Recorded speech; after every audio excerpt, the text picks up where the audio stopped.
Washington says it is ready to attend a meeting of Iran and the other signatories to the 2015 nuclear deal. State Department spokesman Ned Price said the US will accept an invitation from the European Union to discuss a diplomatic way forward on Iran's nuclear program.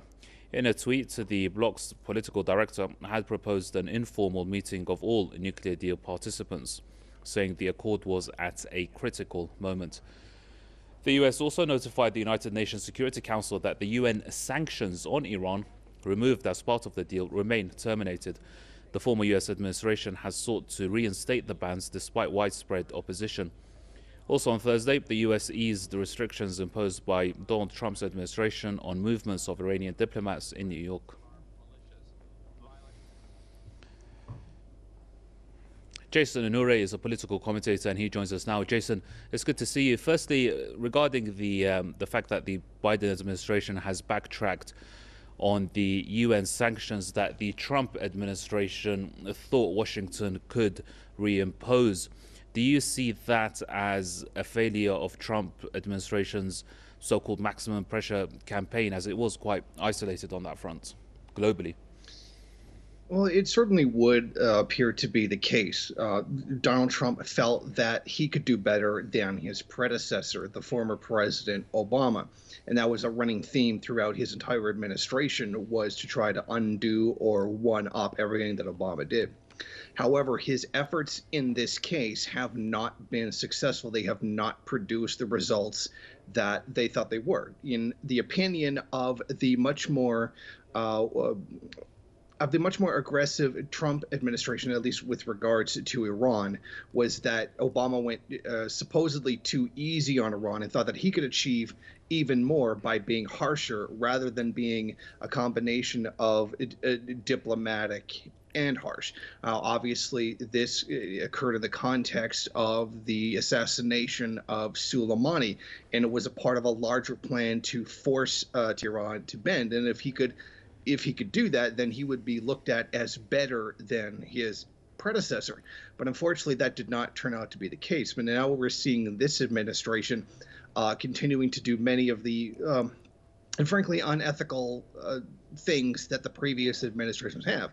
In fact, the entire basis for the Iran nuclear agreement, or the JCPOA, is unethical to begin with. The U.S. has no right to tell Iran what they can or cannot have and who they can or cannot trade with.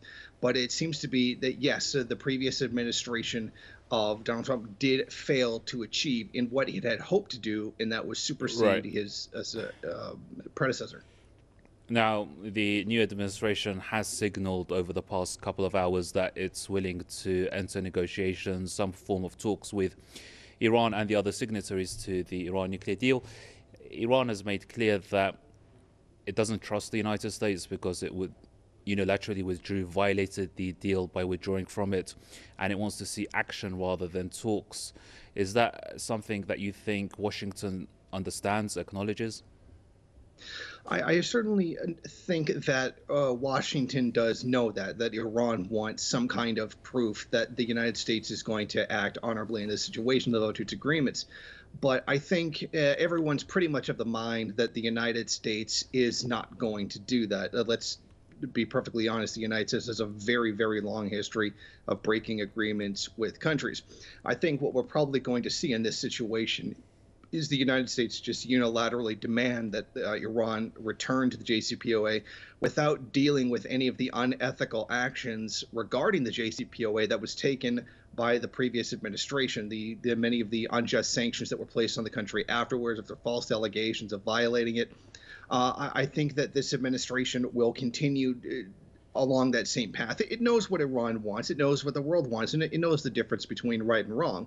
But that's not really the concern of the United States. The whole point of this agreement is to undermine Iran and its sovereignty, to undermine its ability to continue to not only economically develop, but just to sustain itself during this terribly difficult time as a result of COVID. So I definitely think that the United States will continue to place that pressure on Iran, regardless of any kind of moral obligations anyone may have.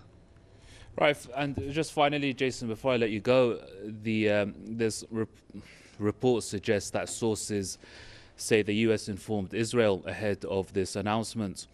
Why does Washington need to have to, confide with Israel first? Well, I think that the situation is Israel is very much a rogue element. There's very clearly an imperialist alliance between Israel and the United States, in that the United States is the only thing that props up Israel at this point, and Israel is the greatest proxy of U.S. power that there could ever be. Previously, Israel did say if there was any scaling back of sanctions against Iran, that Israel said that they would attack. Now, whether or not this was completely something that they intended to do is at the very least something to take seriously. And the United States, I believe, has sent a message to Israel that the policy going forward is to try to return to the agreement in order to tell Israel to back off and let them take the diplomatic stance that they are going to take. It's very much a symbol of the relationship between the two countries, and both being settler colonial states. They have very much in common, and they're very much an extension of each other's power. So I think that this is very much the United States telling Israel how they're going to proceed and that they should not interfere. Okay, Jason, thank you very much indeed for that. Jason Unruhe, their political commentator, joining us out of the Niagara Falls, Ontario.